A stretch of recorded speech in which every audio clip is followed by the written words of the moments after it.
சரீரத்துக்கு தலைவர் நீங்க தானையா. சபையாகிய இந்த சரீரத்துக்கு தலைவர் நீங்க தானையா.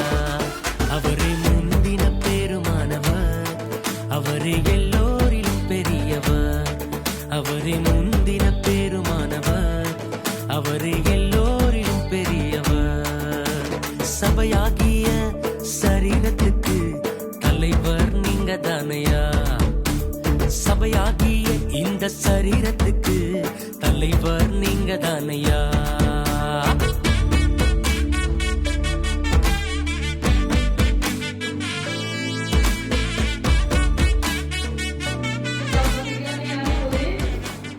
மனிதர் ஒரு நல்ல தலைவராக இருப்பார்.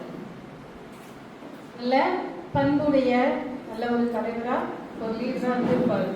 அதன் மீதானதான் லீடர்ஷிப் குவாலிட்டியை பற்றி யோசிக்க நம்ம வச்சிருக்காருன்னு நினைக்கிறேன்.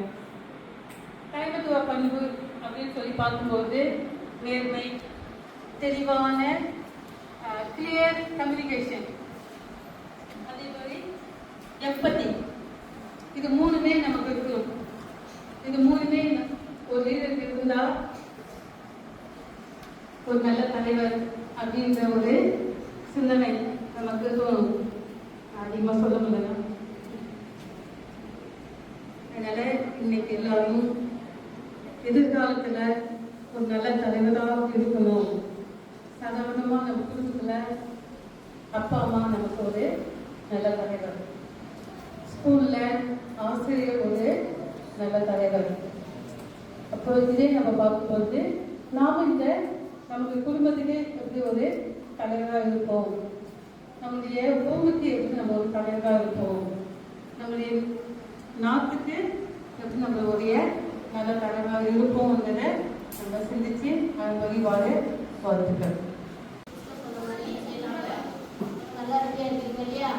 சாரும் உங்களுக்கு சூப்பரான கிஃப்டோட வந்துருக்குறாங்க. கிஃப்ட்டுக்காக நம்ம இதை செய்யறது. இந்த குவாலிட்டிஸை நமக்குள்ள நம்ம உள்வாங்கினா செய்யணும். அதோட நம்மளோட லைஃப்ல நம்ம என்ன செய்யணும், அதை ப்ளஸ் பண்ணிக்கணும் சரியா? அதுக்காக தான் இந்த டாபிக் வந்து கொடுத்துருக்காங்க. ஸோ நம்மளுடைய காம்படிஷனுக்குள்ள நம்ம போடுவோம். ஃபர்ஸ்ட் ஸ்டாண்டர்ட் என்னோட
தான் நெகேமியா. நெகேமியா யார்? எருசலேம் அலங்காரம் உடைந்து கிடந்து கேள்விப்பட்டு அழுது ஜெபித்து 52 நாளில் மீண்டும் அதை கட்டினர். நெகேமியா வாழ்க்கையில் நான் கற்ற பாடங்கள்: மக்களை கூட்டி வேதம் வாசிக்க வைத்தார். முன்னின்று வேலை செய்தார். வகுப்பு அழுக்க இருந்தால் நெகேமியா மாதிரி நானும் முன் வந்து சுத்தம் செய்வேன். எந்த வேலையும் ஆரம்பிக்க முன்னால் ஜெபிப்பேன். நெகேமியா வாழ்க்கையில் நான் கற்ற ஜெபம், திட்டமிடுதல், தலைமை பண்பு, விடாமுயற்சி, நேர்மை கற்றுக்கொண்டேன். நன்றி. அனைவருக்கும் காலை வணக்கம். என் பேர் ஆர்வன் ஷாம். தாவீது பைபிளிய தலைவர்களில் ஒருவர். தாவீது ஆடு மேய்க்கிற சிறுவனாக இருந்து ராஜாவானார். தாவீது யார்? ஈசாக்கின் கடைசி மகன். பெத்லகேமில் சேர்ந்தவர். சங்கீதக்கார என்ற பெயரும் அவருக்கு உண்டு.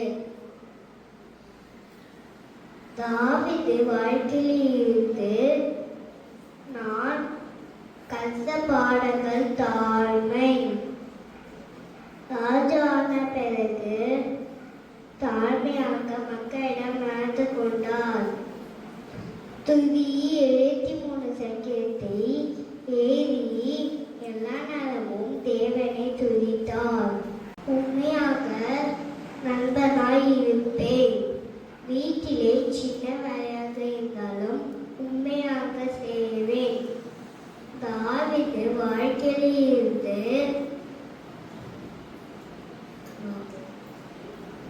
தேவனை முழுமையாக நம்புதல்,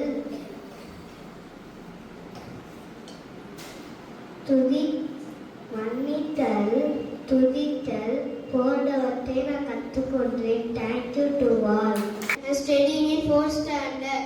நான் இப்பொழுது நோவாவின் வாழ்விலிருந்து அவரிடம் காணப்பட்ட தலைமை பண்புகள், நல்ல குணங்களை கூறுகிறேன். நோவாவிடம் காணப்பட்ட தலைமை பண்புகள்: கீழ்ப்படிதல், தனித்து நின்று வெற்றி பெறும் தனித்துவம், குடும்பம் பாதுகாப்பு, பொறுமை மற்றும் விடாமுயற்சி.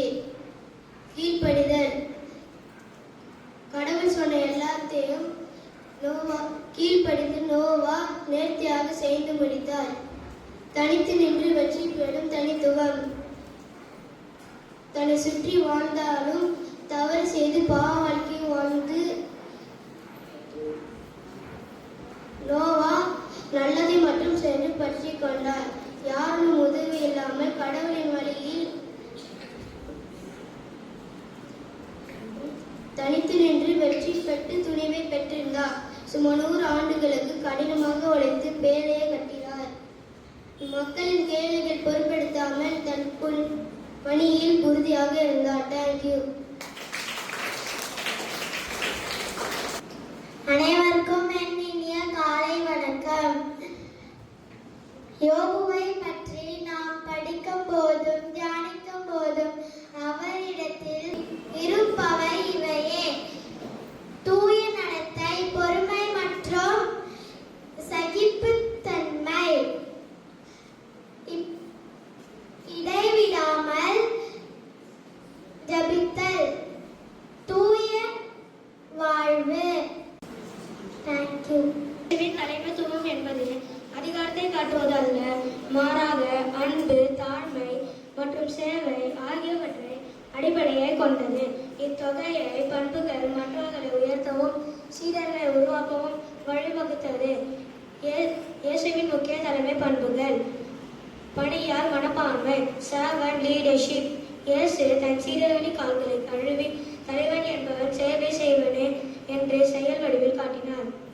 ஆண்டவரும் போதகருமான நான் உங்கள் காலடிகளை கழுவினேன் என்றால் நீங்களும் ஒருவர் மற்றவருடைய காலடிகளை கழுவ கடமைப்பட்டிருக்கிறீர்கள். மத்தேயு 20:27. உங்களுள் பெரியவராக இருக்க விரும்புகிறவர் உங்கள் தொண்டராய் இருக்கட்டும். உங்களுள் முதன்மையானவராக இருக்க விரும்புகிறவர் உங்களுக்கு பணியாளராக இருக்கட்டும். இவ்வாறு மானிட மகனும் தொண்டு ஏற்பதற்கு அல்ல, தொண்டு ஆற்றுவதற்கு, பலருடைய மீட்புக்கு ஈடாக தம் உயிரை கொடுப்பதற்கு வந்தார். நானும் சேவை செய்வதற்காகவே தலைவனாக முயற்சி செய்வேன். தாழ்மை, ஹியூமிலிட்டி. இயேசு உயர்ந்த பதவி தேடாமல் எளிய மக்களோடு மக்களாக வாழ்ந்தார்.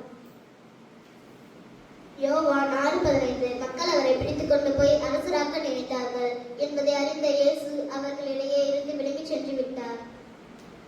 பதவி என்பது சேவை செய்யவே என்பதை உணர்ந்து எளிய வாழ்வு வாழ்வேன். மற்றவர்களை வளர்த்தல், எம்பவரிங் அதர்ஸ். சீடர்களை தம்மோடு வைத்து பயிற்சி கொடுத்து அவர்களை தன் பணியை தொடர உலகிற்கு அனுப்பி வைத்தார். லூக்கா 10:19 பாம்புகளின் செயல்களை நிற்கவும் பகைவரின் வல்லமை அனைத்தையும் வெல்லவும் உங்களுக்கு அதிகாரம் கொடுத்திருக்கிறேன். என்னுடன் பயிலும் நான் தெரிந்து கொண்டவற்றை கற்பிப்பேன். பயமின்றி பேசினார். Fearless talking. நல்ல விஷயங்களை சொல்லிய போதும் தவறான விஷயங்களை சுட்டி காட்டின போதும் பயமின்றியும் தெளிவாகவும் பேசினார். யோவான் 18:22 இயேசுவை படைவீரர்கள் அடித்த போது ஏன் என்னை அடித்தீர்கள் என்று கேட்டார். யோவான் 8:7 மேலும் உங்களில் பாவம் இல்லாதவர் இப்பெண் மேல் முதலில் கல்லெடுத்து எறியட்டும் என்று கூறினார். நானும் பேச வேண்டிய இடத்தில் பேச வேண்டிய விஷயங்களையும் சரியாகவும் பயமின்றியும் தெளிவாகவும் பேசுவேன். இரக்கமும் மன்னிப்போம். mercy and forgiveness. தவறு செய்தவர்களை பாவி என்று உடனே தீர்ப்பிடாமலும் தண்டிக்காமலும் அவர்களை மன்னித்து அவர்கள் மீது இரக்கம் காட்டி நல்வழிப்படுத்தினார். யோவான் 8:11 மறைநூல் அறிஞரும் பரிசேயரும் இயேசுவை விடாமல் கேட்டுக்கொண்டே இருந்ததால் அவர் நிமிர்ந்து பார்த்து உங்களுள் பாவம் இல்லாதவர் முதலில் பெண் மேல் கல்லெடுத்து எறியட்டும் என்று அவர்களிடம் கூறினார். அவர் சொன்னதை கேட்டதும் முதியோர் தொடங்கி ஒருவர் பின் ஒருவராக அவர்கள் யாவரும் அங்கிருந்து சென்று விட்டார்கள். இறுதியாக இயேசு மட்டும் அங்கிருந்தார். இயேசு நிமிர்ந்து பார்த்து, அம்மா, அவர்கள் எங்கே? நீ குற்றவாளி என்று எவரும் தீர்ப்பிடவில்லையா என்று கேட்டார். அவர், இல்லை ஐயா என்றார். இயேசு, நானும் தீர்ப்பளிக்கவில்லை, நீ போகலாம், இனி பாவம் செய்யாதீர் என்றார். இயேசுவின் வழியை நானும் பின்பற்றுவேன். தவறு செய்தவர்களை தன் தவற்றை உணர வாய்ப்பளிப்பேன். ஆலோசனை பெறுதல். Getting kindness from God. எந்த ஒரு செயலையும் செய்வதற்கு முன்பாக இறைவனிடம் சரியான வழிகாட்டுதலை பெற்றார். லூக்கா 19:9 இயேசு அந்த இடத்துக்கு வந்தவுடன் பார்த்து, சத்தியவு விரைவாய் இறங்கி வாரும், இன்று உமது வீட்டில் நான் தங்க வேண்டும் என்றார். இயேசு அவரை நோக்கி, இன்று இந்த வீட்டிற்கு மீட்பு உண்டாயிற்று, ஏனெனில் இவரும் ஆபிரகாமின் மகனே. இழந்து போனதை தேடி மீட்கவே மானிடமகன் வந்திருக்கிறார் என்றார் என்று சொன்னார். நாமும் இறைவனிடம் ஜெபிக்க வேண்டும். பெற்றோர்களிடம் ஆலோசனை பெற்று சரியான வழிகாட்டுதலை பெற வேண்டும். தேங்க்யூ. உறுதியான நம்பிக்கை மற்றும்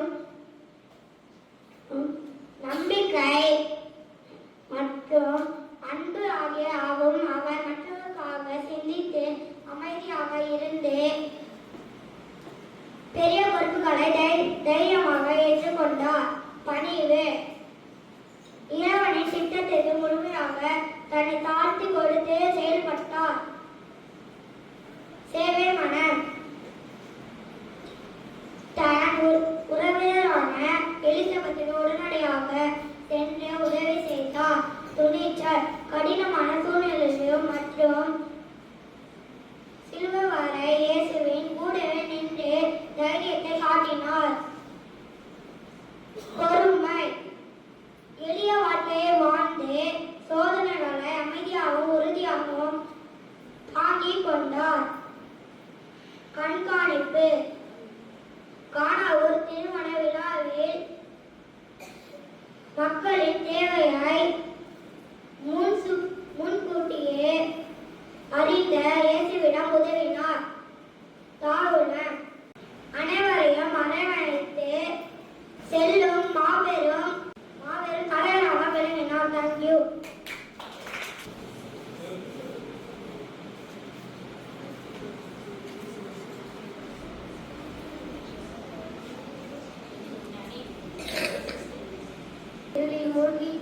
ஜனங்கள் உண்மையான இறைவனை மறந்து விக்கிரக ஆராதனையில் மூழ்கியிருந்த காலம் அது. அந்த இருண்ட நேரத்தில் இறைவன் யாரும் எதிர்பார்க்காத மனிதனை தேர்ந்தெடுத்தார். அவர் அரச குடும்பத்தை சேர்ந்தவரும் அல்ல, பெரிய படை தளபதியும் அல்ல, புகழும் செல்வம் கொண்ட பெரிய மனிதரும் அல்ல. ஆனால் உயிருள்ள இறைவனின் வார்த்தையை ராஜாவின் முகத்திற்கு முன்பாகவும் அச்சமின்றி அறிவிக்க துணிந்த ஒரு தீர்க்கதரிசி. அவர் பேசிய ஒரே ஒரு வார்த்தையால் வானம் பூட்டப்பட்டது. அவருடைய உருக்கமான ஜபத்தால் வறண்ட தேசத்தில் மீண்டும் மழை பெய்தது. வனாந்தரத்திலும் பஞ்சத்தின் நடுவிலும் இறைவன் அவரை அற்புதமாக பராமரித்தார். இறுதியில் மரணத்தையே சந்திக்காமல் அக்னிரதத்தை பரலோகத்துக்கு எடுத்துக்கொள்ளப்பட்ட மாபெரும் அதிசய மனிதரானார். இஸ்ரவேல் தலையெழுத்தையும் மாற்றிய தீர்க்கதரிசி. அவருடைய பெயர் எலியா. பைபிளில் உள்ள சிறந்த பழைய ஏற்பாட்டின் சிறந்த இறைவாக்கினரான தீர்க்கதரிசி எலியா அசைக்க முடியாத விசுவாசம், அதீத தைரியம் மற்றும் இறைவனுக்கு பயந்த உறுதியான நிலைப்பாடு போன்ற மிகச் சிறந்த தலைமை பண்புகளை கொண்டு இஸ்ரவேல் மக்களை வழிநடத்தினார். தைரியம் மற்றும் துணிச்சல். அரசுகளான ஆகாப்பு மற்றும் ஏசேபேலின் கொடூர ஆட்சிக்கு எதிராக நின்றார். எங்கு ஆபத்து என்றாலும் எலியா அஞ்சாமல் தேவ செய்தியை நேருக்கு நேர் கூறினார். அசைக்க முடியாத விசுவாசம். இறைவன் மீது முழு நம்பிக்கை வைத்து கர்மேல் மலையில் அற்புதம் செய்தார். பலரும் பார்க்கால் வழிபாட்டிற்கு சென்ற போதும் தனிநபராக நின்று உண்மையான இறைவனை பற்றி கொண்டார். கீழ்ப்படிதல். தேவன் எங்கு செல்ல சொன்னாலும் எதை செய்ய சொன்னாலும் அதை அப்படியே செய்தார். காகங்கள் மூலமாகவும் சாரி பாத்திரங்கள் மூலமாகவும் இறைவன் கண்ட வழி நடத்துவதை அப்படியே ஏற்றார். அடுத்த தலைமுறை உருவாக்குதல். தன் பணி முடிவதற்குள் எலிசாவை அடுத்த சீடராகவும் அடுத்த தலைவராகவும் தயார்படுத்தினார். தனித்து போராடுவதை விட தலைமை பொறுப்பை அடுத்த நபரிடம் ஒப்படைப்பதன் அவசியத்தை உணர்ந்திருந்தார்.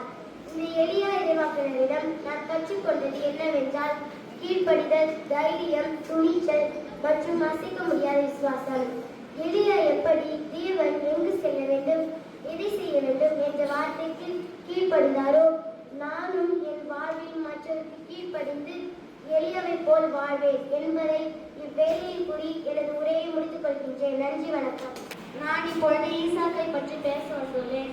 பைபிளில் வரும் ஈசாக்கின் தலைமை பண்பு என்பது அமைதி, கீழ்ப்படிதல், சண்டைகளை தவிர்த்தல் மற்றும் தனது தந்தையின் வழியை பின்பற்றி நிலைத்து நிற்தல் ஆகியவற்றை குறிக்கிறது. அவர் மற்றவர்களை அதட்டியாளாமல் அமைதியான அணுகுமுறை மூலம் வழிநடத்தினார். ஈசாக்கின் தலைமை பண்புகளில் முதன்மையானது அமைதியும் சமாதானமும். எதிரிகளுடன் சண்டையிடாமல் கிணறுகளை விட்டுக் கொடுத்து சமாதானத்தை தேடினார்.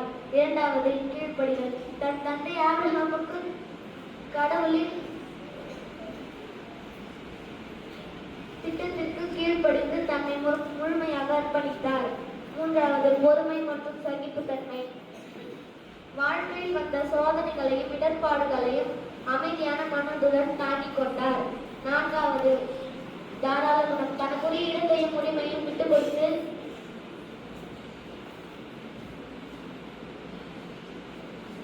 பெருந்தன்மையாக நடந்து கொண்டார். இந்த ஈசாக்கு இறைவாக்கினரிடம் நான் கற்றுக்கொண்டது என்னவென்றால் கீழ்ப்படிதல் மற்றும் அமைதியும் சமாதானமும். ஈசாக்கு இறைவன் வார்த்தைக்கு எப்படி கீழ்ப்படிந்தாரோ அதே போலவே நானும் என் வாழ்க்கையில் மற்றவர்களுக்கு கீழ்ப்படிந்து வாழ்வேன் என்பதை இவ்வேளையில் கூறி என்னுடைய உரையை முடித்துக் கொள்கிறேன். நன்றி, வணக்கம்.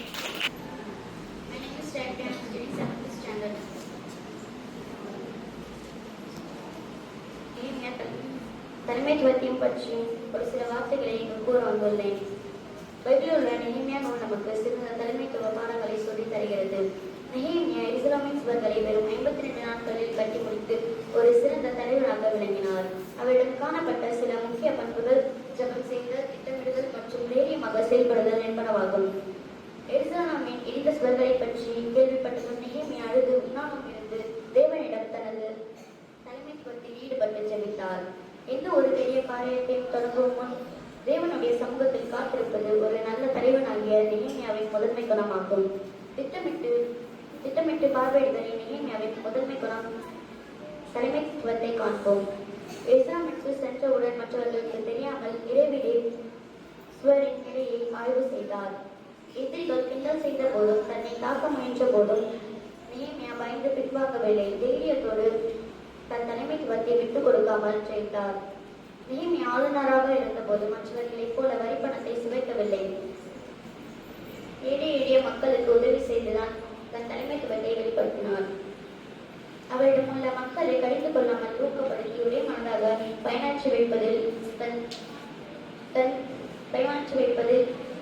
வெற்றி கண்டுதான் தலைமைத்துவத்தை வெளிப்படுத்தினார். இவ்வளவு நிகழ்ச்சியை நெகேமியா வாழ்வில் கண்ட நான் எனக்கு பிடித்த ஒரு நிகழ்ச்சியை உங்கள் கண்முன் கொண்டு வருகிறேன். என்னவென்றால், நெகேமியா மக்களிடம் கடிந்து கொள்ளாமல் ஊக்கப்படுத்தி ஒரே மனதாக பயனாற்றி வைத்தாரோ அதே போல் நான் எவரிடம் கோபம் கொண்டு கடிந்து கொள்ளாமல் என் வேலையை சிறப்பாக செய்வேன். என் நண்பர்களுக்கும் என்னால் முடிந்த படிப்பிற்கான உதவிகளை இவ்வயதில் என் எதிர்காலத்தில் செய்வேன் என்று நேரத்தில் உறுதி கொண்டு என் உரையை உடன் முடித்துக் கொள்கிறேன். நன்றி, வணக்கம்.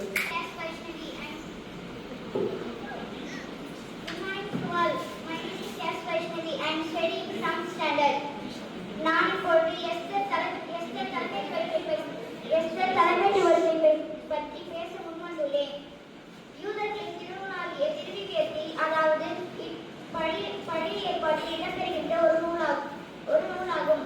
இந்நூலில் வருகின்ற கனவியின் பெயர் எஸ்தர். எஸ்தர் ஒரு அழகான யூத பெண். இவரது பெற்றோர் இருந்தால் இவரது பெரியப்ப மகன் மோர்தெகாய் இவரை வளர்த்தார். இவர்கள் சூசான் நகரில் வாழ்ந்தனர். பாசிய மன்னனின் அக்ஷ்வஸ்தன் ராணி வஷ்டியை நீக்கினார். நாட்டில் பல பகுதியில் இருந்து அழகிய பெண்களை அரண்மனைக்கு அழைத்து வந்தனர்.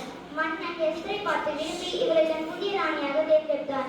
மொத்தமாயின் சொல்படி எஸ்தர் ஒரு யூத பெண் என்பதை ஆரம்பத்தில் யாரிடமும் சொல்வதில்லை. அரண்மனையின் முதன்மை அதிகாரியான ஆமான் என்பவன் மீது அனைவரும் மரியாதை செலுத்தினர். ஆனால் மொத்தகாய் மட்டும் அவனது தலைவணங்க மறுத்தான். இதனால் கோபம் கொண்ட ஆமான் மொத்தகாய் மட்டுமல்லாமல் பாரசீகத்தில் உள்ள அனைத்து யூதர்களையும் அழிக்க மன்னனிடம் அனுமதி பெற்றான். இந்த தீய திட்டத்தினை கேள்விப்பட்ட மொத்தகாய் அழுது துயற்றி எஸ்தரிடம் சென்று தன் மக்களை காக்கும்படி கெஞ்சினான். எஸ்தரின் தைரியத்தை பாருங்களா! அனுமதி இல்லாமல் மன்னனை சந்தித்தால் மரண தண்டனை கிடைக்கும் என்ற சட்டம் அரண்மனையில் இருந்து இருப்பினும் எஸ்தர் தன் உயிரை பொருட்படுத்தாமல் மன்னனிடம் சென்றாள். மன்னன் தன் தங்க செங்கோலையை நீட்டி அவரை அன்போடு வரவேற்றான். எஸ்தர் மன்னனுக்கும் ஆமானுக்கும் ஒரு பெரிய விருந்தை வைத்தாள். இங்கு பேரச்சமற்ற துணிச்சல் அவரது தலைமைத்துவத்தை வெளிப்படுத்தியது.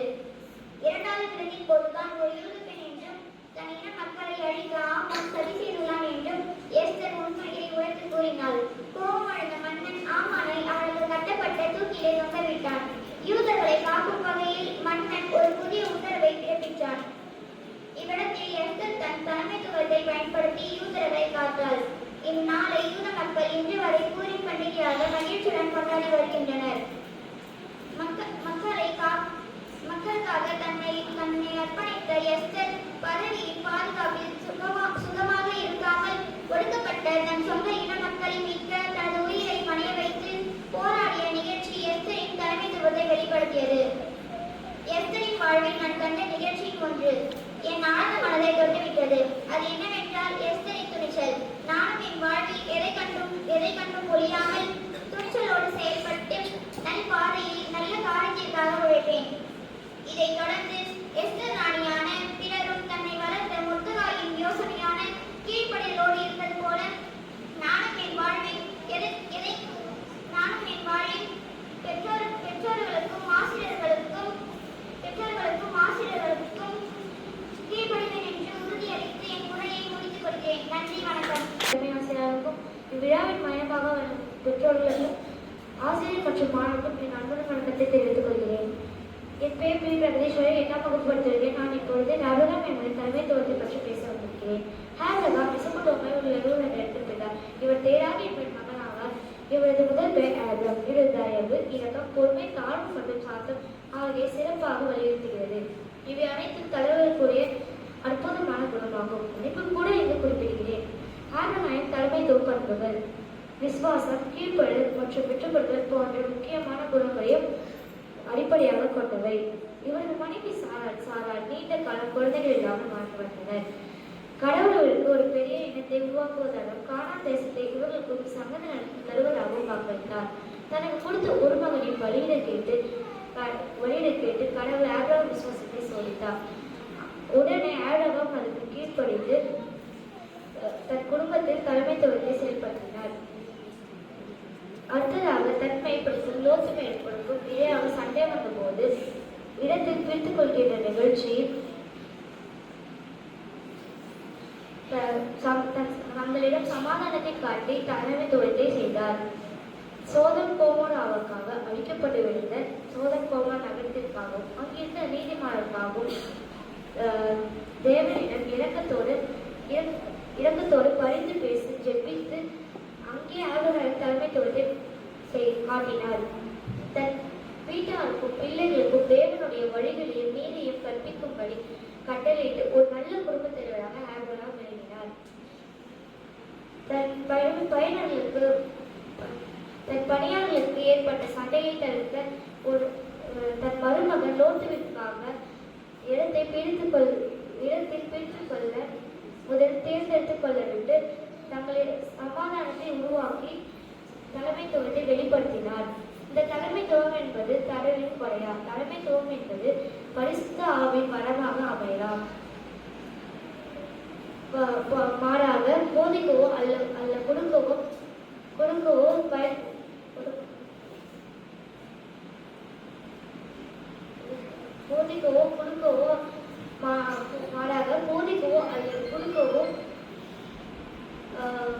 தேவ ஆவியால் எந்த ஒரு கிறிஸ்துவை பயன்படுத்த முடியும் என்பதை போலவே போதிக்கும் அல்லது கொடுக்கும் வாழ்க்கை பெற்ற சிலரும் இருக்கிறார்கள். அதுபோல வழிநடத்த ஆவியானால் எந்த ஒரு கிறிஸ்துவை பயன்படுத்த முடியும். ஆனால் தேவன் ஒரு குறிப்பிட்ட கிறிஸ்துவருக்கு மட்டுமே தலைமைத்துவ வார்த்தை அளிக்கிறார். இதிலிருந்து நான் கற்றுக்கொண்டவை ஆபிரகாமை போல நானும் என் நண்பர்களுடன் பெற்றோர்களுடன் என் படிப்பிற்கான வழிகாட்டுதலும் நானும் ஒரு சிறந்த தலைவராக இருந்து என் வாழ்வை விசுவாசத்திலும் அன்பிலும் நடத்தி செல்வேன். இவ்வாய்ப்பை கொடுத்ததற்கு நன்றி கூறுகிறேன். தலைமை ஆசிரியர் அவர்களுக்கும் தலைமை விருந்தினர் அவர்களுக்கும் ஆசிரியர்கள் அனைவருக்கும் என்னுடன் பயிலும் மாணவ மாணவியர் அனைவருக்கும் என் முதற்கண் வணக்கத்தை தெரிவித்துக் கொள்கிறேன். தலைமை பள்ளி என்பது ஒரு பாக்கியம், சேவை மற்றும் பெரிய பொறுப்பாகும். இது அதிகாரத்தை காட்டுவதல்ல, மாறாக மற்றவர்களுக்கு ஊழியக்காரனாக வாழ்வதாகும். தலைமைத்துவத்தில் பெரும்பாலும் அனைத்தையும் ஒன்றிணைந்து அனைவருக்கும் முன்னுரிமை கொடுப்பது சவாலான காரியமாக இருக்கும்.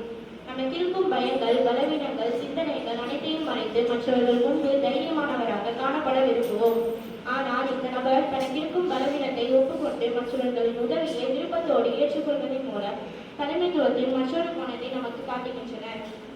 மோசேயின் காலத்தில் இஸ்ரவேல் ஜனங்கள் பாலைவனத்தில் அலைந்து திரிந்தபோது மற்றொரு நாட்டினரிடமிருந்து தங்களது முதல் எதிர்ப்பை சந்தித்தனர். அமலேக்கியர் என்னும் நாடோடி ஜனங்கள் இஸ்ரவேல் ஜனங்களை தாக்கினார்கள். யோசுவா போர்படை வீரர்களை யுத்தத்தில் வழிநடத்திய போது தேவன் கட்டளையிட்டதினால் மோசே, ஆரோன் மற்றும் ஊருடன் சேர்ந்து அருகே இருந்த மலையிலிருந்து யுத்த களத்தை பார்த்து கொண்டிருந்தார். மலையில் இருந்த மோசே தன்னுடைய கைகளை உயர்த்தி தூக்கிய போது இஸ்ரவேலர்கள் வெற்றி பெற தொடங்கினார்கள். ஆனால் மோசேயின் கைகள் கீழே இறங்கும் பொழுது அமலேக்கியர்கள் வெற்றி பெற தொடங்கினார்கள். அந்த யுத்தத்தின் வெற்றி ரகசியம் மோசேயின் கைகள் உயர்த்தப்படுவதில் தான் இருந்தது. மோசே சோர்வாகும் போது ஆரோனும் ஊரும் ஒரு கல்லை உருட்டி மோசேயை உட்கார வைத்து இருவரும் மோசேயின் கைகளை உயர்த்தி பிடித்து மோசேவிற்கு உதவி செய்தனர். ஒரு மிகப்பெரிய கூட்டத்தின் தலைவனாக தனக்கிருந்த தனித்துவத்தையும் சிறப்பையும் பெருமையையும் பொருட்படுத்தாமல் தன் பலவீனத்தை ஒப்புக்கொண்டு மற்றவர்களின் உதவியை ஏற்றுக்கொண்டதை காட்டுகின்றது. மோசேயின் தலைமைத்துவத்தை பற்றி சிந்திக்கும் போது இவரது வரலாற்று சிறப்புமிக்க தனித்த செயல்திறனை நாம் பார்க்கின்றோம். ஆனால் இந்த சம்பவத்தில் மோசே தலைமைத்துவத்தின் மற்றொரு கோணத்தை நமக்கு காட்டுகின்றார். இவர் ஒரு தலைசிறந்த தலைவனாக இருந்த போதிலும் தன்னைத்தானே சார்ந்திராமல் தனக்கிருக்கும் இயலாமையை ஒப்புக்கொண்டு முழு மனதோடு மற்றவர்கள் உதவியையும் ஆதரவையும் ஏற்றுக்கொண்டார். நாமும் கூட மற்றவர்களை வழிநடத்துவதன் மூலமாய் நம்முடைய வாழ்வில் தலைவனற்ற முறையில் பல உயரங்களுக்கு சென்றிருக்கலாம். ஆனால் நாம் நமக்கு கீழாக வேலை செய்பவர்கள் அவர் நமக்கு உதவிக்கு வரும் பொழுது அவர்கள் உதவியை ஏளனமாக பார்க்காமல் அதை ஏற்றுக்கொள்ள தயாராக இருக்கின்றோம். முடியுமா? கொஞ்சம் நினைவில் கொள்ளுங்கள். அப்படிப்பட்ட தன்னைத்தான் மாத்திரமே சார்ந்து வாழ்வது பல நேரங்களில் நம்மை தனிமைப்படுத்தப்பட்ட நிலையில் விட்டுவிடும். முடிவில் அது நம்மை தலைவனாக இருப்பதற்கே தகுதியற்றவனாக மாற்றிவிடும். எனவே நாம் நமக்கு மிகவும் நம்பகமான நண்பர்கள் மற்றும் ஆலோசகர்களின் ஆதரவை தழுவாமல் மோசேயை போன்ற தலைசிறந்த தலைவராக வாழ என்று முற்படுவோம். பைபிளில் மோசேயின் தலைமைத்துவம் என்பது பண்பு, கடவுள் மீது நம்பிக்கை மற்றும் மக்களை தாங்கும் பொறுமை ஆகிய 3 முக்கிய குணங்களை அடிப்படையாக கொண்டது. எகிப்தில் அடிமையாக இருந்த இஸ்ரவேலர்களை விடுவித்து அவர்களை வனாந்திரத்தில் வழிநடத்திய மோசேயின் தலைமை பண்புகள் பலருக்கு சிறந்த வழிகாட்டியாக அமைகின்றன. மோசேயின் தலைமை பண்பிலிருந்து நானும் பணிவுடனும் கடவுள் மீது நம்பிக்கையுடனும் பிறருக்கு வழிகாட்டியாகவும் இருப்பேன். நன்றி. 13:7 தேவ வசனத்தை உங்களுக்கு போதித்து உங்களை நடத்தினவர்களை நீங்கள் நினைத்து அவர்களுடைய நடக்கை முடிவை நன்றாய் சிந்தித்து அவர்களுடைய விசுவாசத்தை பின்பற்றுங்கள் என்று நம்மை அறிவுறுத்துகிறது. நன்றி. அவர்களையும் மதிப்பிற்குரிய தலைமை ஆசிரியர் அவர்களையும் ஆசிரியர் பெருமக்களையும் மாணவ மாணவிகள் அனைவருக்கும் என் காலை வணக்கத்தை தெரிவித்துக் கொள்கிறேன். இப்போது தீர்க்கதரிசியான சாமுவேலை பற்றி பேச முன்னிட்டேன். தீர்க்கதரிசி சாமுவேல் இஸ்ரவேலின் கடைசி நியாயாதிபதி, முதல் தீர்க்கதரிசி ஆவார். இவர் ஒரு ஜெபத்தின் பதிலாக பிறந்தவர். சாமுவேலின் பிறப்பும் கோவிலின் வளர்ப்பும். சாமுவேலின் தாய் அன்னாள். அவளுக்கு குழந்தைகள் இல்லாததால் கர்த்தரிடம் மனம் ஜெபித்தார். ஒரு ஆண் குழந்தை தந்தால் அவனை உமக்கே ஒப்புக் கொடுப்பேன் என்று மன்றாடினார். 1 சாமுவேல் அதிகாரம் 1:9. கர்த்தர் அவரது ஜெபத்தை ஏற்று சாமுவேலை தந்தார். 1 சாமுவேல் அதிகாரம் 1:20. 3 வயதில் அன்னாள் சாமுவேலை ஏலி ஆசாரியரிடம் சீலோ கோவிலில் விட்டுவிட்டார். 1 சாமுவேல் அதிகாரம் 1:23. சாமுவேலுக்கு கர்த்தரின் அழைப்பு. ஒரு நாள் இரவு சாமுவேல் தூங்கிக் கொண்டிருக்கும் பொழுது சாமுவேல் சாமுவேல் என்று கர்த்தர் 3 முறை கூப்பிட்டார். அப்பொழுது ஏலிதான் கூப்பிடுகிறார் என்று நினைத்து ஓடினர். 4வது முறை கூப்பிடும்போது கர்த்தாவே பேசும், அடியில் கேட்கின்றேன் என்று சொல்ல கற்றுத் தந்தார். அன்று முதல் சாமுவேல் கடவுளின் தீர்க்கதரிசியானார். 1 சாமுவேல் அதிகாரம் 1 இறைவசனம் 3 முழுவதும். சாமுவேல் நியாயாதிபதியாகவும் ராஜாக்களை அபிஷேகம் செய்தது. சாமுவேல் இஸ்ரவேல் மக்களை நியாயமாக விசாரித்தார். இஸ்ரவேல் ஜனங்கள் எங்களுக்கு ஒரு ராஜா வேண்டும் என்று கேட்டபோது கடவுளின் சித்தப்படி முதலில் சவுலையும் பிறகு தாவீதையும் ராஜாவாக அபிஷேகம் செய்தார். 1 சாமுவேல் அதிகாரம் 3 இறைவசனம் 26-27 முடியும். சாமுவேல் சிறு வயதிலிருந்து கடவுளுக்கு ஒப்புக் கொடுக்கப்பட்டவர். இவர் கீழ்ப்படுதலுக்கும் ஜெப வாழ்க்கைக்கும் ஒரு நல்ல முன்மாதிரி. நாம் கற்க வேண்டிய பாடம். சிறு வயதிலிருந்து நம்மை கடவுளுக்கு ஒப்புக் கொடுக்க வேண்டும். பேசும் ஆண்டவரே அடியேன் கேட்கின்றேன் என்று சொல்லும் இருதயம் நமக்கும் வேண்டும். சாமுவேலை போன்று நாம் கடவுள் தெரிந்து கொண்ட பாத்திரமாக வாழ வேண்டும். சாமுவேல் சிறு வயதிலிருந்து தேவனுக்கும் அவருடைய வார்த்தைக்கும் கீழ்ப்படிந்து நடந்து கொண்டு அவருடைய பணியை செய்து கடவுளுக்கு பிரியமாகவும் வாழ்ந்து வந்தார். அதனால் கடவுள் அவரை இந்த உலகத்திற்கு ஒரு ஆசீர்வாதமாகவும் ஒரு தீர்க்கதரிசியுமாகவும் மாற்றினார். அவரை பற்றி இன்று வரை பேசப்படுகிறது. நாம் நம் வாழ்க்கையில் அன்பும் பண்பும் பெற்றோருக்கும் ஆசிரியருக்கும் பெரியோருக்கும் ஒழுக்கமுள்ள பிள்ளையாகவும் கீழ்ப்பிடித்தல் உள்ள பிள்ளையாகவும் தேவனுக்கு பயந்து வாழும் பிள்ளையாகவும் வாழ வேண்டும். இதிலிருந்து நான் கற்றுக்கொண்டவை. என்னோட பேரண்ட்ஸ், டீச்சர்ஸ், என்னோட எல்டர்ஸ் எல்லாருக்கும் நான் கீழ்ப்படி நடக்கணும். கடவுள் என்னை எந்த நோக்கத்தோட படித்தாரோ அந்த நோக்கத்துக்காக நான் செயல்படணும்னு கற்றுக்கிட்டேன். நன்றி. Study 9th standard. இப்பொழுது நான் அரசர்களுக்கும் மக்களுக்கும் அரசு தீர்க்கதரிசியான யோனா பற்றி கூறப்போகிறேன். யோனா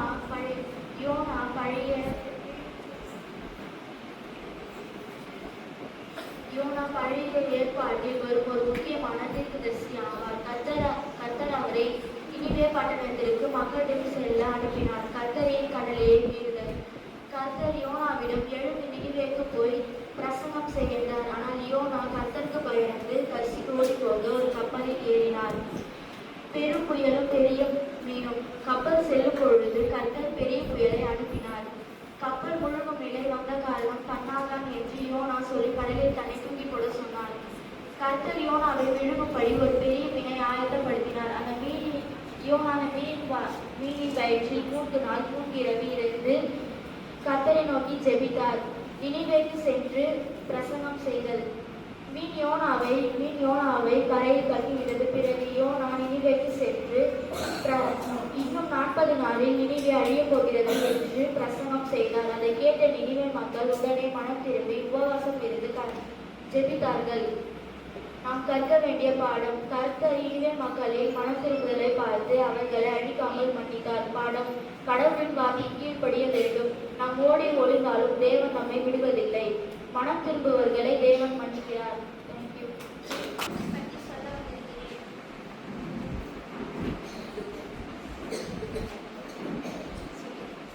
இந்த எபிரேய சமூகத்தின் பெண்களின் பெயர்கள் வம்ச வரலாற்றில் உள்ளது. அது மோவாபிய இனத்தை சேர்ந்த வேற்று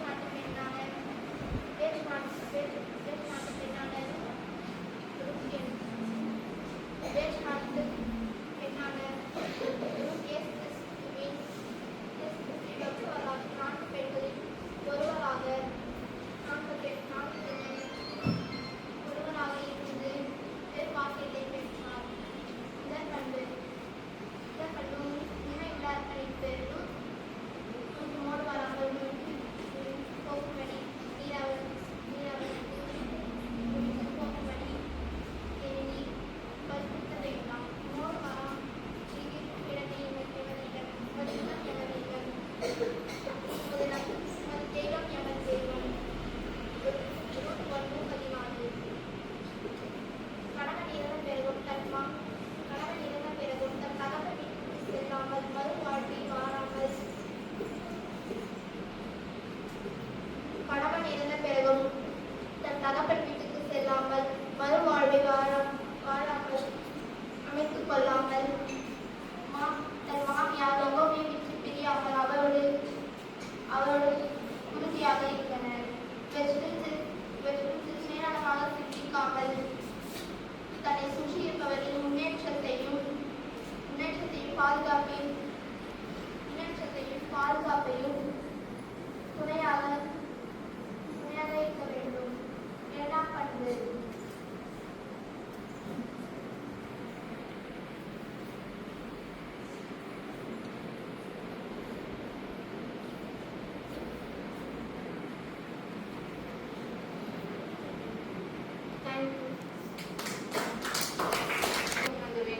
விவிலியத்தின் நியாயாதிபதியாக பகுதியில் வரும் தெபொராள் ஆண் ஆதிக்கம் நிறைந்த காலத்தில் ஒரு தீர்க்கதரிசியாகவும் நியாயாதிபதியாகவும் படைத்தளபதியாகவும் செயல்பட்டு வெற்றி கண்டவர்.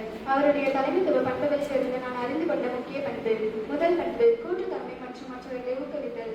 நெத்தலில் இருந்த கிதேசி வாழ்ந்த அபினவாமின் மகன் பாராட்டை அவர் ஆள் அனுப்பி கூப்பிட்டார். அவரிடம் இஸ்ரேலின் கடவுளாகிய ஆண்டவர் முன்பு கட்டளையிடுகிறார். நீர் போய் நெத்தலி செப்லோன் மக்களை தாபோர் மலையில் ஒன்று கூட்டி அதிலிருந்து 10,000 பேரை சேர்த்துக் கொள்ளும். நீதி தலைவர்கள் 6:7. தெபொராள் அனைத்து அதிகாரிகளையும் தன் கையில் வைத்துக் கொள்ளவில்லை. படைத்தளபதி பாராக்கை அழைத்து போரை வழிநடத்த பொறுப்பை அவரிடம் ஒப்படைத்தார். சிறந்த தலைவர்கள் அதிகாரத்தை ஒரே இடத்தில் குவிக்காமல் திறமையான மற்ற தலைவர்களை உருவாக்கி அவர்களிடம் பொறுப்பை பகிர்ந்தளிக்க வேண்டும் என்பதை அறிந்து கொள்கிறேன். 2ஆம் பண்பு. மக்கள் எளிதில் காரணமுடையவராக இருத்தல். தெபொராள் பேரிச்ச மரத்தின் அடியில் அமர்ந்து சாதாரண மக்களும் அவரை எளிதாக அணுகி நீதி பெறக்கூடிய சூழலை உருவாக்கினார். நீதி தலைவர்கள் 4:5. தலைவர்கள் மக்களின் தேவைகளையும் புகார்களையும் நேரடியாக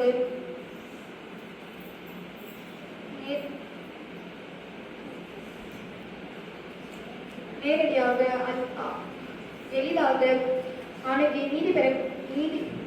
அணுகி கொண்டிருக்க வேண்டும் என்பதை அறிந்து கொள்கிறேன். 3ஆம் பண்பு. நெருக்கடி காலத்தில் களத்தில் இறங்குதல். நீங்கள் என்னோடு வந்தால் மட்டுமே நான் போருக்கு செல்வேன் என்று படைத்தளபதி பாராக்கு கூறியபோது தெபொராள் தயங்காமல் அவரோடு களத்திற்கு சென்றார். நீதி தலைவர்கள் 4:8.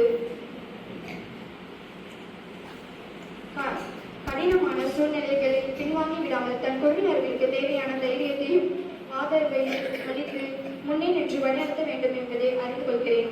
4ஆம் பண்பு. தீர்க்க தரிசனமும் சரியான திட்டமிடுதலும். பாராக்கு தாபோர் மலையிலிருந்து இறங்கினார். அவரை 10,000 பேர் பின்தொடர்ந்தனர். ஆண்டவர் சீசரவையும் அவரோட தேர்வுகள் அனைத்தையும் படை முழுவதையும் வாளின் முனையை பாராட்டின் முன்னால் சிதறடித்தார். நீதிபதிகள் 14:15. சூழலை சரியாக கணித்து சரியான நேரத்தில் சரியான இடத்திலிருந்து போரிட திட்டமிட்டார். 5ஆம் பண்பு வெற்றிமான பெருமையை பகிர்ந்தளித்தல். தெபோரா பாராக்கின் வெற்றி பாடல். அரசர்களை கேளுங்கள், இளவரசர்களை செவி கொடுங்கள், நான் ஆண்டவருக்கு பின்பு இசைப்பேன். இஸ்ரேலின் கடவுளாகிய ஆண்டவரை புகழ் பாடுவேன். நீதி தலைவர்கள் 5:3. ஒரு காரியம் வெற்றி பெறும்போது அதற்கு உழைத்த குழுவினர்களுக்கு அனைவருக்குமே உரிய அங்கீகாரத்தையும் பெருமையும் அளிக்க வேண்டும், தாராளமாக அளிக்க வேண்டும் என்பதை அறிந்து கொள்கிறேன். இத்துடன் என்னோட உரையை முடித்து விடுகிறேன். நன்றி.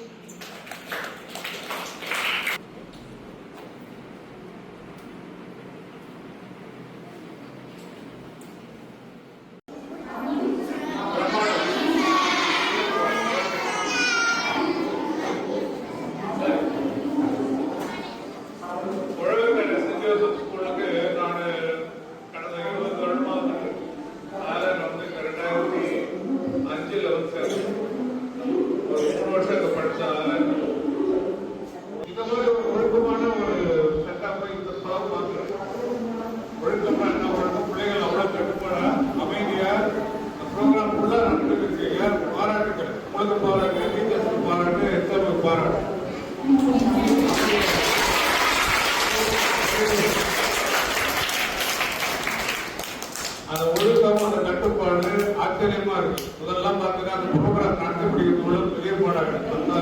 பேசாத முடிக்கிறதுக்குள்ள 20 நிமிடம் பேசாத சொல்லும். இப்ப பார்த்தா ஆச்சரியமா இருக்கு. பிள்ளைகள் ஒழுக்கமா இருக்கீங்க, சந்தோஷமா இருக்காரு. ஆயிரம் படித்த ஸ்கூல்ல பிள்ளைகள் ஒரு கட்டுப்பாடா இருக்கிறது ரொம்ப சந்தோஷம். இதுதான் தலைமைத்துவ பண்பத்தினுடைய முதல் அடையாளம். கட்டுப்பாடு, சுய கட்டுப்பாடு. மற்றவங்க எப்படி இருக்கிறாங்களோ இல்லையோ நான் இப்படிதான் இருப்பேன் அப்படின்ற நேர்மை, இன்டெகிரிட்டி. அதுதான் தலைமைத்துவடைய முதல் குணம்.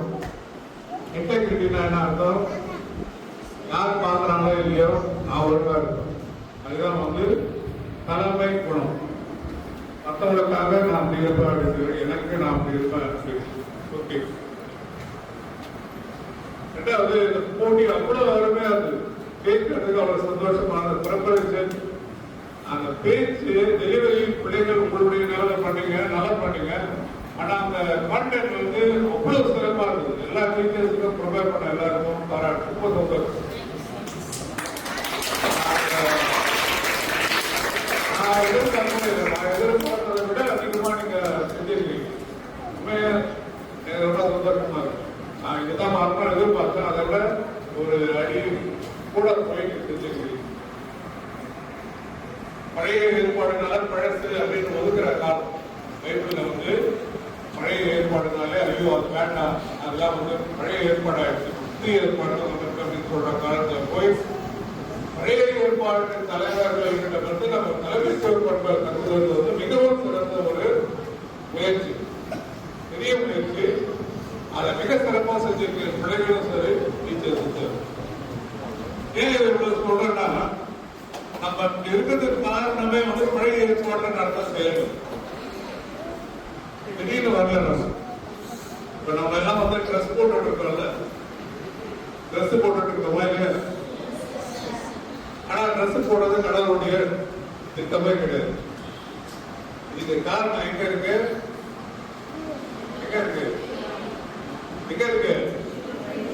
அப்போ முதல்ல கடவுள் படைச்சப்ப ஆறாம் வியாபாரம் தப்பு பண்ணிட்டாங்க. அதனால ட்ரெஸ் போட்டு நம்முடைய வாழ்க்கையில செலவு அதிகமா செலவு பண்றது தெரியுமா? ட்ரெஸ். தேவையில்லாத செலவு நம்மளே நம்ம அதிக வலி இருக்கிறது எது தெரியுமா? மனித வாழ்க்கையில மனுஷனுக்கு ஆணோ பெண்ணோ அதிகமான வலி கொடுக்கிற விஷயம் எது தெரியுமா? எது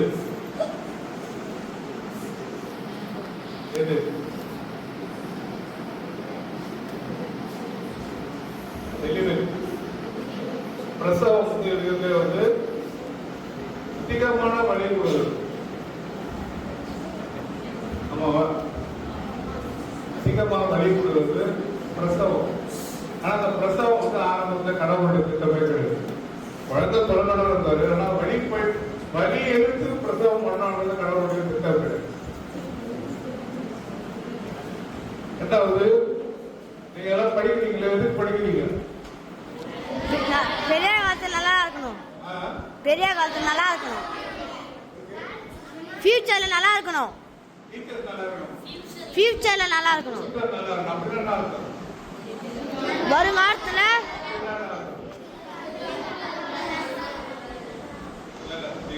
வேற மாதிரி சொல்றீங்க. பணம் சம்பாதிக்க போறீங்க, படிக்கிறது எதுக்கு? பணம் சம்பாதிக்கிறது படிக்கிறீங்க, சம்பாதிக்கு. ஆரம்பத்துல இதுவும் கடவுளுடைய திட்டத்துல கிடையாது. சம்பாதிக்கிறது அவர் இடத்துல உழைக்கவே வேண்டாம், நீங்க உழைக்கவே வேண்டாம், உங்களுக்கு எல்லாம் கிடைக்கணும்னா ஆரம்பத்துல கடவுள் சொல்றாரு. பாவம் செஞ்ச பிறகு கஷ்டப்பட்டு உழைங்க அப்படின்னு சொன்ன. இப்ப நீங்க உழைச்சு எப்படி கஷ்டப்பட்டு உட்கார்ந்து படிச்சு இப்போ ஏன் சொல்ல வர கடவுள் ஒரு திட்டம் வச்சிருக்கிறாரு, நீங்க வேற மாதிரி வந்து திட்டம் செஞ்சுட்டு இது கடவுளுடைய திட்டம் கிடையாது. இதனால நம்ம சொல்ல வருகிறார், நீங்கள் தலைவராக ஒருத்தர் தலைவராக பின்னாடி வாழ்க்கையில தலைவராக பயிற்சி எடுத்துட்டு வெளியில் உலகத்துல பார்க்கிறோம், நிறைய பேர் தலைவர்களா இருக்கிறாங்க. அவங்களுடைய வாழ்க்கை வேற மாதிரி இருக்கும், வெளிப்படுத்தின வாழ்க்கை வேற மாதிரி இருக்கும். உலகத்தின் தலைவர்கள் நீங்க பார்த்தீங்கன்னா அவங்க சின்சியரிட்டி இருக்காரு. சின்சியரிட்டி வந்து தன்னுடைய வாழ்க்கையில் ஒழுக்கம், பப்ளிக் வாழ்க்கையில ஒரு ஒழுக்கம், ஆக்டிங் இருக்கும், ரெண்டு சைடு இருக்கும் தலைவர்களுக்கு. அவங்ககிட்ட என்ன இல்ல, உலகத்தின் தலைவர்களுக்கு என்ன இல்ல, உண்மை இல்லை. என்ன இல்ல? உண்மை இல்லை. ஒரு தலைவர், நீங்க இப்ப நிறைய பேர் போய் பேசுறீங்க, அருமையா பேசுறீங்க. ஒரு தலைவர் அவர்கள் அடிப்படை பண்பு இயேசு சொன்னார், அதுதான் சொல்லிருக்கு. இயேசு என்ன சொன்னாங்க? நான் இருக்கிற தலைவரே பெரிய தலைவர் இயேசுதான். இயேசுதான் பெரிய தலைவர். ஏன்னா அவர் தான் கடவுள் மனிதனாக வந்து வார்த்தைக்கும் வாழ்க்கைக்கும் ஒரு டிஃபரன்ஸே இல்லாம வாழ்ந்த ஒரே தலைவர் இயேசு மட்டும். நம்ம எல்லாம் வந்து சொல்றது ஒண்ணு, செய்யறது ஒண்ணா இருக்கும். உலகத்தின் தலைவர்கள் நடிப்பார்கள், வெளியே உள்ளவர்கள். இயேசு அப்படி கிடையாது. ஆம் என்றும் ஆமேன் என்றும் அப்படிதான் நடந்தார். அவர் சொன்னாரு, என்னிடமிருந்து கற்றுக்கொள்ளுங்கள். எந்த தலைவரும் சொல்ல மாட்டான் என்னை பார்த்து நடந்திருக்க அப்படி யாரை சொல்லிருக்காங்க. பப்ளிக் வாழ்க்கை வேற, பிரைவேட் வாழ்க்கை வேற. நாங்க பிரைவேட்ல எப்படி வேணா இருந்துவோம், பப்ளிக்ல உங்களுக்கு வேற மாதிரி இருப்போம் அப்படின்னு இயேசு என்ன சொன்னாங்க? என்னிடமிருந்து கற்றுக்கொள்ளுங்கள், நான் மனத்தாழ்மையும் கனிவும் சாந்தம் கனிவும் உள்ளவர். ஒரு தலைவனுக்கு மிக அடிப்படை பண்பு அதுதான், தாழ்ச்சி, மனத்தாழ்ச்சி. தாழ்ச்சி என்று நடிக்கிறது வெளியே வந்து கதை சட்டை போடுறது, வெளிப்புறமா எளிமையா இருக்கிறது, உள்ள ஆடம்பரமா இருக்கிறது, மறைமுகமா இருக்கிறது அப்படி கிடையாது. மனசளவுல தாழ்ச்சியா இருக்கு. ஒரு தலைவன் ஆகணும்னா இயேசு சொல்றாரு, நீங்க தொண்டனாக. ஒரு தலைவன் ஆகணும்னா இருக்கிறதுலே வந்து எளியவன் ஆகணும், அப்பதான் வந்து கடவுள் உங்களை உயர்த்துவார். அதுக்காக வந்து நீங்க வந்து அப்படியே அடைக்க ஒடிக்கலாம் போக முடியாது. ஒரு குரூப்ல வந்து எல்லாருடைய உணர்வுகளையும் புரிந்து கொண்டு அவர்களை தலைவராக முயற்சி போனா உண்மையான தலைவர். நீங்க வந்து தலைவர் ஆகும்போது பின்னாடி வாழ்க்கையில நீங்க எல்லாருமே தலைவர் ஆவீங்க. எப்படி சொல்றீங்களா? ஆண் பிள்ளைகள்லாம் வந்து என்ன தலைவர் ஆகும்? முதல்ல ஒரு குடும்பத்துக்கு தலைவர் ஆவீங்க.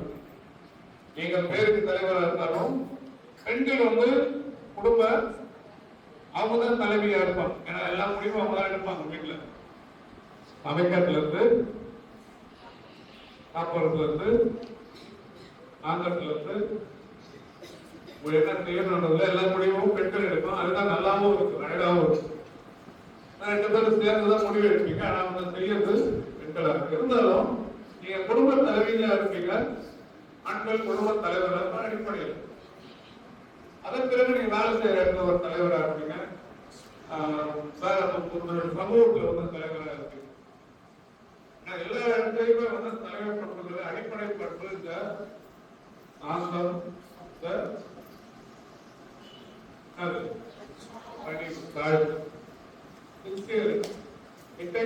இது வார்த்தைக்கும் வாழ்க்கைக்கும் வித்தியாசமே இருக்கிறது. சொல்றதுதான் செய்யணும், செய்யறதுதான் அதுதான். அதனுடைய பல்வேறு போட்டி அடுத்து எனக்கு மிகவும் சந்தோஷம். அதெல்லாம் கேட்டா அந்த குணம் எப்படின்னு கேட்குறீங்களா? அதெல்லாம் பொய்யே இல்லை. நீங்க பழகினவங்க யாராவது தெரியும் உங்களுக்கு, அவன் வாழ்க்கையில பொய் இருக்காது. ஏதாவது பொய்த்தனமான இடமோ பொய்த்தனமான ஆட்களோ இல்ல நாங்களே ஒருத்தர் பத்தி தப்பா சொன்னாலே வந்து அவன் நான் யாரை பத்தியாவது வந்து தவறா பேசிட்டு இருந்தோம், நாங்க 2 பேரும் கூட பேசிட்டு இருந்தோம்னா அவன் என்ன சொல்றதாலே எப்படி புரிஞ்சுக்கணும். அப்படின்னா எனக்கு இது சம்மந்தம் இல்லை அப்படின்னு அர்த்தம். அது ஒரு தலைமை பண்பு. யாரை பற்றியும் தப்பா பேசக்கூடாது. அது ஒரு கட்டளையும் பைசாட்சி சொல்லாத இருப்பார். அது ஒரு பெரிய கட்டளை. மற்றவங்களை பற்றி புறம் கூறுவது மிகப்பெரிய தவறு, மிகப்பெரிய பாவம். அதுதான் அது ஒண்ணு இருக்குது. எல்லாத்துக்கும் மேல கடவுள் பசி. எல்லாமே அவனுக்கு கடவுள் தான், ஆண்டவர் தான் எல்லாம். அவனுக்கு எதுவும் கொடுக்கல, கடவுள் லைஃபே கொடுக்கல. லைஃப்ல வந்து நிறைய விஷயம் அவன் வந்து இழந்துதான் இருந்தான். அந்த இழப்பு மத்தியிலும் வந்து அவன் கடவுள் கூட நம்பிக்கையா இருக்கு. அதுதான் வந்து மிகப்பெரிய சாட்சி. உங்களுக்கு எல்லாம் எல்லாம் இருக்கு, எல்லாம் பேச்சு இருக்கு, ஒரு திறமை இருக்கு, ஒரு வாய்ப்பு இருக்கு, இல்ல வாழ்க்கை இருக்கு, வாழ்வு இருக்கு, நீண்ட நாள் வாழணும். 16 வருஷம் தான் ஆயிரம் இருந்தான். ஆனா அந்த 16 வருஷத்துல இன்னைக்கு இன்னொரு 16 வருஷம் நான் பேசிட்டு இருக்கோம். நமக்கு நாம எல்லாம் அந்த கொஞ்சம் நடத்திட்டு இருக்கோம். காரணம் என்னன்னா அந்த ஆளுடைய இறை பற்று. கொடுத்தாலும் நீங்க தான், கொடுக்காட்டாலும் நீங்க தான். கடவுளுக்கு அதான் சொல்லணும், நீங்க கொடுத்தாலும் கொடுக்காட்டாலும் நீங்க தான், எல்லாமே நீங்க தான் அப்படின்னு சொல்லுங்க. பாட்டு ஒண்ணு இருக்குல்ல, கொடுத்தாலும் நம்புவேன், கொடுக்காட்டாலும் நம்புவேன். நீங்க நான் பேசுறவங்கள தானியலை பத்தி பேசுனாங்க. தானியலும் அப்படிதான் சொன்னாங்க. தானியலுடைய சீட 3 பேர் ஃப்ரெண்ட்ஸ் என்ன பண்ணாங்க, ஒரு ராஜா என்ன சொன்னார், ஒரு சிலையை வச்சு அது வடங்க சொன்னாங்க. என்ன சொன்னாங்க, சிலையில வணங்க மாட்டோம், உண்மையான உயிருள்ள கடவுளை தான் வணங்கணும்னு சொல்லுங்க. சூளையில போடுவேன், டாகடிப்பேன், பரவாயில்ல போட்டாங்க. அப்ப சொன்னாங்க, சூளையில போட்டாலும் அவங்க தப்புவிக்க என்னுடைய தேவன் வல்லவராக இருக்கிறார், தப்புவிக்காமல் போனாலும் அப்படின்னு அந்த நம்பிக்கையோட உள்ள போறாங்க. போட்டது 3 பேரு, உள்ள இருந்தது 4 பேர். போட்டது 3 பேரு, உள்ள இருந்தது 4 பேர். யார் இருந்தா கூட கடவுள் இருந்தார். வெளியே வரும்போது அவங்க மேல வந்து அந்த நெருப்பினுடைய சுமர கூட இல்லை. நெருப்புல போட்டிருக்கு, நெருப்புல போட்டு வெளியே வந்தா நெருப்புடைய வாசனை கூட அது இல்லையா. அப்படி கடவுள் காப்பாற்றினார். அப்போ கடவுளை நம்பும் போது கடவுள் கூட காப்பாற்று. தலைமை பண்பை இன்னைக்கு நிறைய கத்துக்கிட்டீங்க. சொல்ல கூட அருமையான அந்த 4 பேர் நான் வாய்ப்பு சொல்றேன். மிக சிறப்பாக நடந்தது. I'm happy to be with you. இன்னும் வந்து I'm ready to be with you every year. 20 வருஷமா நான் வந்து சேர்த்து நான் மிகவும் பாராட்டுறேன். அருமையான டீம் இது.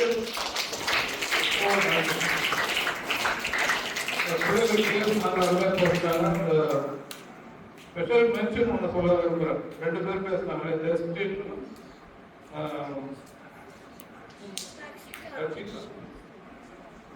அது ஒரு தலை அருமையா பேசினாங்க. 2 பேர் கோஆர்டினேஷன். அது வந்து ஒரு தலைமை மிக சிறந்த ஒரு எடுத்துக்காட்டு. 2 பேர் ஒரே டாபிக் பிரிச்சு பேசுறாங்க. அந்த கோஆர்டினேஷன் வந்து தலைமைத்துவம் பண்றது சிறந்த எடுத்துக்காட்டு. நல்லா பேசுங்க 2 பேரும். யார் 2 பேர்? அவன் 2 பேர். Very good. நல்லா ப்ரிப்பேர் பண்ணிட்டீங்க.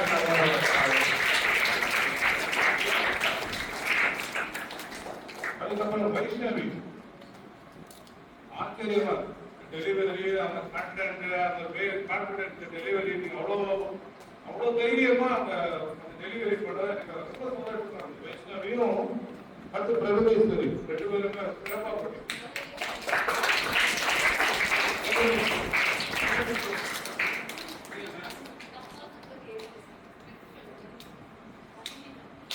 மதுமிதாவா? ஓகே, மதுமிதா 3 பேரும் நல்ல 3 பேரும் சிறப்பா பண்ணீங்க. மற்றவங்க பரவாயில்ல பண்ணிக்கிட்டு சொல்ல, எல்லாருமே நல்லா பண்ணீங்க. அதனால எல்லாருக்கும் பாராட்டுகள். வாய்ப்பை கொடுத்து தலைமை ஆசிரியர் அவர்களுக்கு பாராட்டு. ரெடி பண்ண ரிசர்ச் தலைமை முதல் கொண்டு எல்லா டீச்சர்ஸுக்கும் இந்த தடவை நான் நினைக்கிறேன் எல்லா டீச்சர்ஸையும் போன அதோட அவுட்புட் தெரியும். அதனால நன்றி. மீண்டும் இந்த அடுத்த வருஷம் இதே மாதிரி செய்வோம். பிரைஸ் கொடுக்கலாம். அந்த கிஃப்ட் எல்லாம் கொடுத்துருக்காங்க, அதெல்லாம் பேக் பண்ணது சரி. நான் தான் ஒரு நாள் கிஃப்ட் 15 நாள் கிட்ட கிஃப்ட் வாங்க பேக்கிங் வந்து செலக்ட் பண்ணி லேபர் பண்ணி 15 நாள் வேலை எல்லாம் செஞ்சு தலைமையில் தான் நடந்தது. பாராட்டு கொடுக்க தெரியும்.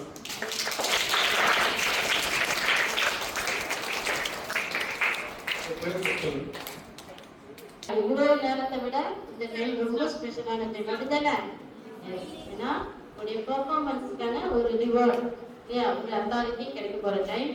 எஸ், ஃபர்ஸ்ட் ஆஃப் ஆல் நம்ம பார்ட்டிசிபேஷன் இங்க வந்து ஸ்பீச் கொடுத்தாங்க இல்லையா, அதுக்கான பிரைஸை இப்போ நம்ம வாங்கிக்கலாம். நெக்ஸ்ட் அதுல யாரு ஃபர்ஸ்ட் செகண்ட் தேர்ட் வந்தாங்களோ அதுக்கு ஒரு பிரைஸஸ் வாங்கிக்கலாம். ஓகேங்களா?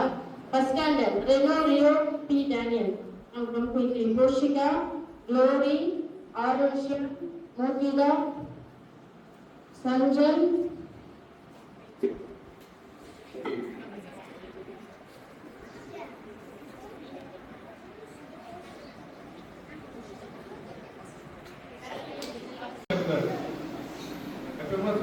போட்டியில வந்து போட்டி தான் முக்கியம், பார்ட்டிசிபேஷன் தான் முக்கியம். பண்ணாதான் வருத்தமா இருக்கிற ஒழிய ஃபர்ஸ்ட் செகண்ட் தேர்ட் வாங்கிட்டாங்களே வருத்தப்படுவாங்க. ஒரு குவாலிஃபிகேஷன் நல்லா பண்ணாங்க அப்படிங்கும் போது மற்றவங்க அப்படியே அடுத்த வருஷம் சிறப்பாக செய்யணும் அப்படின்னு 1 to 5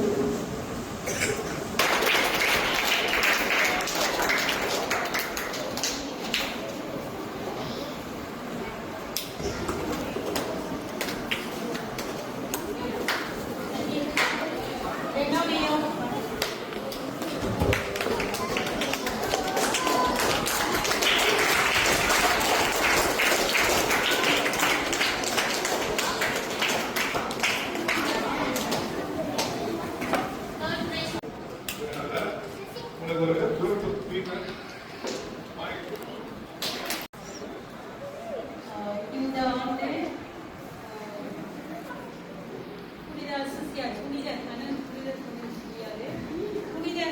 ஒரு இயேசுக்கு ஒரு குளில் அமைச்சது வந்து புனித பிரான்சிஸ் அசிசியா.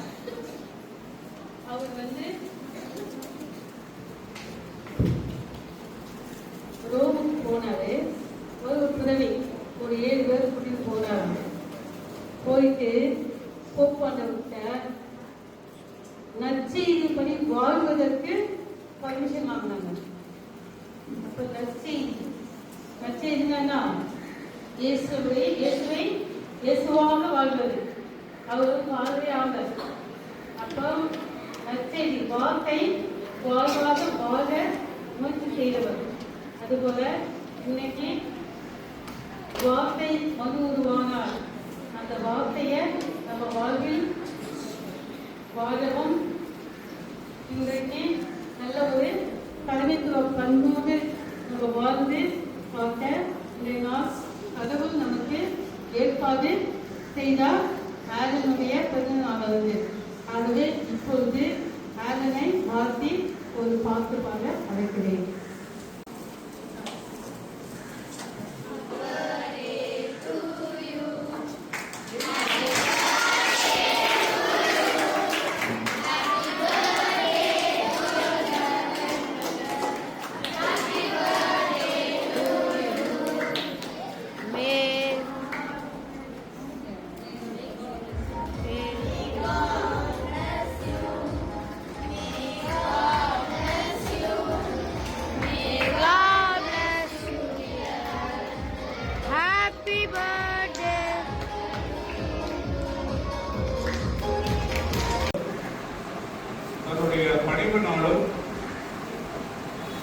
எனக்கு உகந்தவன் என்று, என் மனதிற்கு உகந்தவன் என்று கடவுளே பாராட்டின ஒரு தலைவர் இருக்காரு பழைய ஏற்பாடுல. நீங்க பேசினாங்க அவரை பத்தி. யார் அவர்? மோசே. Just raise your hands. Who know the answer? Just Savi. Good, very good.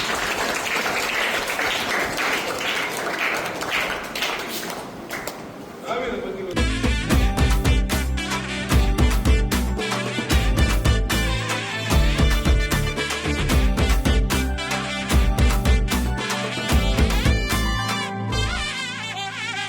இருளின் ஆதிக்கத்தில் இருந்த எங்களை மீட்டவரே, இருளின் ஆதிக்கத்தில் இருந்த எங்களை மீட்டவரே, அன்பின் குமாரனின் ராஜ்யத்தில் எங்களை சேர்ப்பவரே, அன்பின் குமாரனின் ராஜ்யத்தில் எங்களை சேர்ப்பவரே, எங்களை சேர்ப்பவரே. எங்க தலைவர் நீங்க தானையா, எங்க முதல்வரும் நீங்க தானையா, எங்க தலைவர் நீங்க தானையா, எங்க முதல்வரும் நீங்க தானையா. சபையாகிய சரீரத்துக்கு தலைவர் நீங்க தானையா.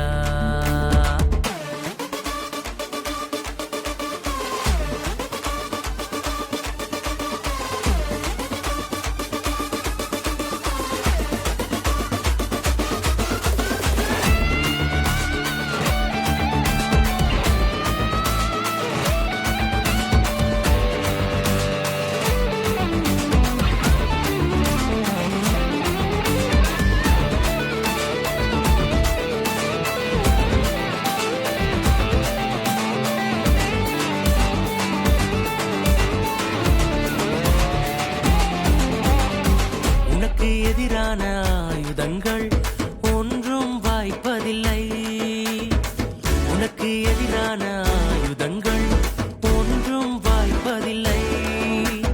யாக்கோபுக்கு எதிரான மந்திரம் ஒன்றுமில்லை, யாக்கோபுக்கு எதிரான மந்திரம் ஒன்றுமில்லை, தந்திரம் எதுவும் இல்லை. எங்க தலைவர் நீங்க தானையா, எங்க முதல்வரும் நீங்க தானையா, எங்க தலைவர் நீங்க தானையா, எங்க முதல்வரும் நீங்க தானையா. சபையாகிய சரீரத்துக்கு தலைவர் நீங்க தானையா, சபையாகிய இந்த சரீரத்துக்கு தலைவர் நீங்க தானையா. அவரே முன்